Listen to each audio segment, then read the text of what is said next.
ನಿಮ್ಮ ಹಳೆ ಒಡವೆನ ಅಧಿಕ ಬೆಲೆಗೆ ಮಾರಬೇಕೆ?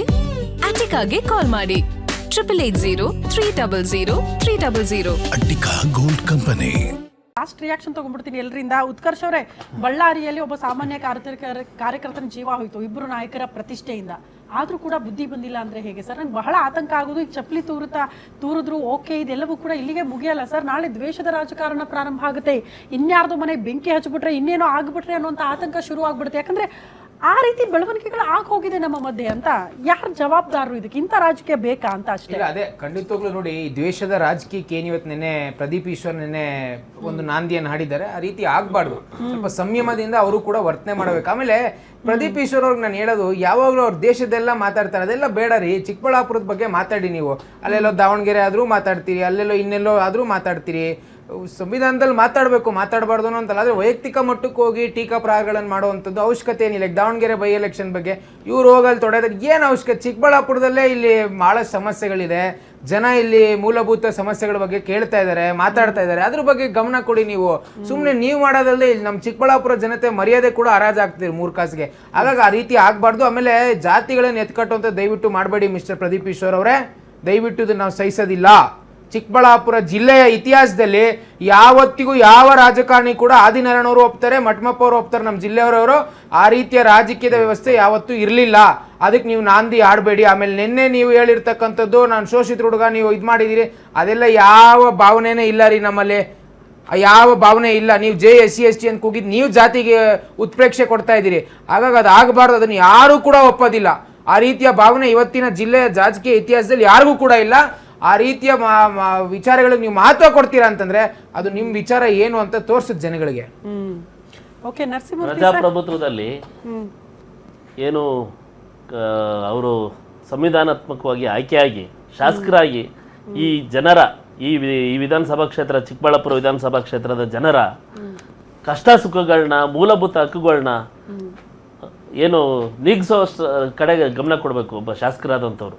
ಇಡೀ ರಾಜ್ಯದಲ್ಲಿ ಅಲ್ಲಿ ಯಾರು ಕೆಮ್ಮಲಿ, ಯಾರು ಮಾತಾಡಲಿ, ಅಲ್ಲಿ ಯಾರು ಇದಾಗಲಿ, ಎಲ್ಲ ವಿಚಾರಕ್ಕೂ ಮೂಗು ತೂರಿಸ್ಕೊಂಡು ಹೋದ್ರೆ ಮೇಡಮ್, ಎಲ್ಲ ಪಕ್ಷದಲ್ಲೂ ಕಾರ್ಯಕರ್ತರಿದ್ದಾರೆ. ಸೋಷಿಯಲ್ ಮೀಡಿಯಾ ಬಹಳ ಸ್ಟ್ರಾಂಗ್ ಇದೆ. ನೀವು ಒಂದು ಮಾತಾಡಿದ್ರೆ 150 ಮಾತಾಡ್ತಾರೆ ಕಾರ್ಯಕರ್ತರು. ಇವತ್ತು ಯಾರು ಕೇರ್ ಮಾಡಲ್ಲ. ದಯಮಾಡಿ ಈ ರಾಜ್ಯದಲ್ಲಿ ನೀವೊಬ್ಬರಲ್ಲ MLA, 224 ಜನ MLAಗಳಿದ್ದಾರೆ. ಯಾಕೆ ಅವರೆಲ್ಲರೂ ನಿಮಗೆ ಆದರ್ಶವಾಗಬಾರ್ದು? ನೀವು ಒಳ್ಳೆ ಕೆಲಸ ಮಾಡಿ ಆದರ್ಶರಾಗಿ. ಈ ಥರ ಕೆಟ್ಟ ಕೆಲಸ ಬಾಯಿಗೆ ಬಂದಾಗ ಮಾತಾಡಿ ಅವ್ರಿಗೆ, ಈಗ ನೋಡಿ ಚಿಕ್ಕಬಳ್ಳಾಪುರ ಜನ ನನಗೇ ನೋವಾಗ್ತಾ ಇದೆ. ಪಾಪ ಆ ಜನಕ್ಕೆ ಎಷ್ಟು ನೋವಾಗ್ಬೋದು ಅರ್ಥ ಮಾಡ್ಕೊಳ್ಳಿ. ಶಾಸಕರು ಇನ್ಮೇಲಾದರೂ ಇನ್ನೂ 2 ವರ್ಷ ಇದೆ. ಈಗ ಇಷ್ಟು ದಿನ ನಿಮ್ಮ ನಾಯಕರು ಸಿದ್ದರಾಮಯ್ಯರಿದ್ರು, ಈಗ ನಾಯಕರು ಚೇಂಜ್ ಆಗಿದ್ದಾರೆ. DK ಶಿವಕುಮಾರ್ ಅವರಾಗಿದ್ದಾರೆ. ಒಳ್ಳೆ ಫಂಡ್ ತಗೊಂಬಂದು ಚಿಕ್ಕಬಳ್ಳಾಪುರ ಏನು ಕ್ಷೇತ್ರನ ಇಡೀ ರಾಜ್ಯದಲ್ಲಿ ಮಾದರಿ ಕ್ಷೇತ್ರ ಮಾಡಿ ನಾವೇ ನಿಮಗೆ ಆರ ತಂದು ಹಾಕ್ತೀವಿ. ಆದಿನಾರಾಯಣ ಅವರೇ, ಮೇಡಮ್ ನೋಡಿ, ಇವತ್ತು ಏನು ನಮ್ಮ ಉತ್ಕರ್ಷ್ ಅವರು ಮತ್ತೆ ಏನು ನರಸಿಂಹ ಮಾತಾಡಬಾರ್ದು ಅಂತ ಹೇಳ್ತಾರೆ ನೋಡಿ. ಪ್ರಜಾಪ್ರಭುತ್ವ ವ್ಯವಸ್ಥೆಯಲ್ಲಿ ಆರೋಗ್ಯಕರ ಕಸಿದುಕೊಳ್ಳುವಂತ ಕೆಲಸ ಮಾಡಬಾರ್ದು ಈ ಎರಡು ಪಕ್ಷದವರು ಅಂತ ಹೇಳ್ತಾರೆ.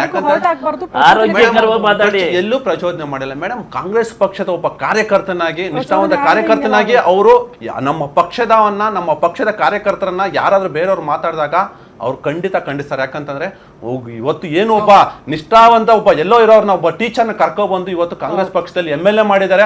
ಅವ್ರ ಋಣ ಇದೆ ಮೇಡಮ್, ಪಕ್ಷದ ಋಣ. ಅವ್ರು ಮಾತಾಡ್ತಾರೆ. ಮಾತಾಡಬೇಡಿ ಅಂತ ಹೇಳಕ್ ಇವ್ರು ಯಾರು? ವ್ಯವಸ್ಥೆಯಲ್ಲಿ ಮಾತಾಡಬಾರ್ದು, ಅವ್ರ ಬಗ್ಗೆ ಮಾತಾಡ್ತೀವಿ. ಯಾಕಂದ್ರೆ ಪ್ರಜಾಪ್ರಭುತ್ವ ವ್ಯವಸ್ಥೆಯಲ್ಲಿ ಸಂವಿಧಾನದ ಅಡಿಯಲ್ಲಿ ಮಾತಾಡೋಂಗಿಲ್ವಾ ಮೇಡಮ್? ಒಬ್ಬ ಶಾಸಕನಾಗಿ ಹೇಳ್ತಾರೆ ಇವರಲ್ಲ, ಇವರು JDS ಅವ್ರು ಹೇಳ್ತಾರಲ್ವಾ, ದೇವೇಗೌಡರ ಬಗ್ಗೆ ಮಾತಾಡಬಾರ್ದು. ಮೇಡಮ್ ಎಲ್ಲಿದೆ ಮೇಡಮ್ ಇದು? ಚಾಂದ್ ಪಾಷಾ ಸರ್, ಯಾರೊಬ್ರು ಮೆಸೇಜ್ ಹಾಕಿದ್ರು, ಹಿರಿಯರು ಹಳ್ಳಿ ಕಡೆ ಒಂದು ಮಾತು ಹೇಳ್ತಾರೆ, ಚಪ್ಪಲಿಯಲ್ಲಿ ಹೊಡೆಸ್ಕೊಂಡವ್ರಿಗೆ ಅದೃಷ್ಟ ಕುಲಾಯಿಸತ್ತಂತೆ ಅಂತ. ಪ್ರದೀಪ್ ಈಶ್ವರ್ ಅವ್ರು ಕ್ಯಾಬಿನೆಟ್ ಸೇರ್ಬೇಕು ಅಂತ ಓಡಾಡ್ತಿದ್ದಾರೆ. ಮೋಸ್ಟ್ಲಿ ಅದೃಷ್ಟ ಆಗ್ಬೋದು ಬಿಡ್ರಿ ಅವ್ರಿಗೆ. ಪಾಸಿಟಿವ್ ಆಗಿ ತಗೊಳ್ಳಿ, ಇದನ್ನೆಲ್ಲ ಇಲ್ಲಿಗೆ ಶಾಂತ ಮಾಡ್ಲಿ ಅಂತ ಒಬ್ರು ಯಾರೋ ಮೆಸೇಜ್ ಹಾಕಿದ್ದಾರೆ. ಏನೋ ಪಾಪ ಅವರ ಅಭಿಪ್ರಾಯ ಅವ್ರು ಹೇಳಿದ್ದಾರೆ ಮೇಡಮ್. ಈ ಘಟನೆ ನಡಿಬಾರ್ದಿತ್ತು, ನಡೆದೋಗಿದೆ.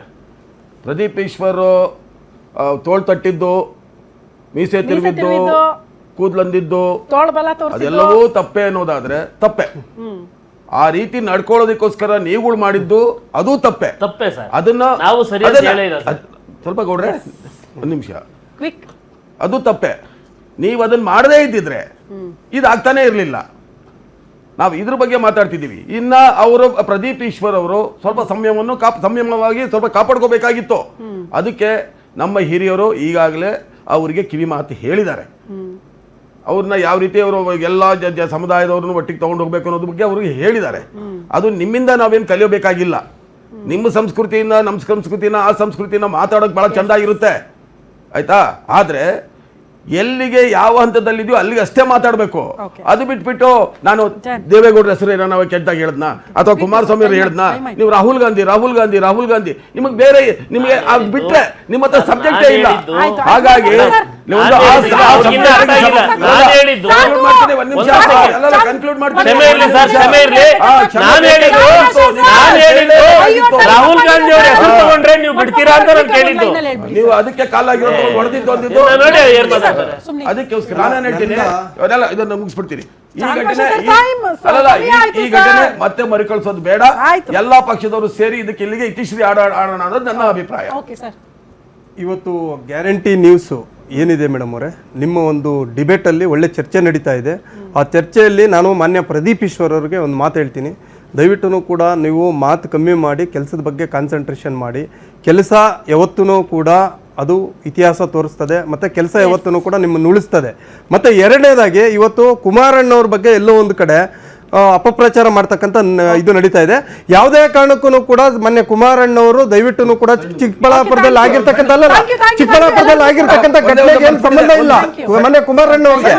ಹಾಗಾಗಿ ದಯವಿಟ್ಟು ಕೂಡ ಇದು ಮಾನ್ಯ ಕುಮಾರಣ್ಣವ್ರನ್ನ ಯಾವುದೇ ಕಾರಣಕ್ಕೂ ಎಳಿತಾ ಇರ್ತಕ್ಕಂಥ ಕೆಲಸ ಬೇಡ. ಆಮೇಲೆ ಇನ್ನೊಂದು ಕೊನೆಯದಾಗಿ ಏನ್ ಹೇಳ್ತಾ ಇದ್ದೀನಿ ಅಂದ್ರೆ ಇನ್ನೊಂದು ಪಾಯಿಂಟ್ ಹೇಳ್ಬಿಡ್ತಾ ಇದ್ದೀನಿ. ಜನಸಾಮಾನ್ಯರು ಜನಪ್ರತಿನಿಧಿಗಳನ್ನ ಆಯ್ಕೆ ಮಾಡೋದು ನಮ್ಮ ಕ್ಷೇತ್ರದ ಅಭಿವೃದ್ಧಿ ಆಗಲಿ, ನಮ್ಮ ಪರವಾಗಿ ಕೆಲಸ ಮಾಡಲಿ, ಜನಪರ ಕಾಳಜಿ ಇರಬೇಕು ಅಂತ. ಅದನ್ನ ಹೊರತುಪಡಿಸಿ ವೈಯಕ್ತಿಕ ದ್ವೇಷ, ಇನ್ಯಾರದು ಮೇಲೆ ಹಗೆ ಸಾಧಿಸೋದು, ಪ್ರವೋಕ್ ಮಾಡೋದು, ಚಪ್ಪಲಿ ರಾಜಕೀಯ ಅಂತ, ದ್ವೇಷದ ರಾಜಕಾರಣ ಅಂತ, ದಯವಿಟ್ಟು ಇದನ್ನೆಲ್ಲ ಬಿಟ್ಬಿಡಿ. ಇಂಥದನ್ನು ಯಾರು ಕೂಡ ನಿರೀಕ್ಷೆ ಮಾಡಲ್ಲ. ಇದನ್ನ ಏನಾದ್ರೂ ನೀವು ಮುಂದುವರಿಸ್ಕೊಂಡು ಹೋದ್ರೆ ಮುಂಬರುವ ಚುನಾವಣೆಯಲ್ಲಿ ಜನ ಕೂಡ ಅದಕ್ಕೆ ತಕ್ಕ ಉತ್ತರ ಕೊಡ್ತಾರೆ. ಯಾರೋ ಬೇರೆ ಪಾರ್ಟಿಯವ್ರು ಬಂದು ಉತ್ತರ ಕೊಡೋದಲ್ಲ, ನಿಮ್ಮ ಕ್ಷೇತ್ರದ ಜನನೇ ಉತ್ತರ ಕೊಡ್ತಾರೆ. ಯಾವುದು ಸರಿಯಾಗಿದೆ ಅನ್ನೋದನ್ನ ಅವರೇ ತೀರ್ಮಾನ ಮಾಡ್ತಾರೆ.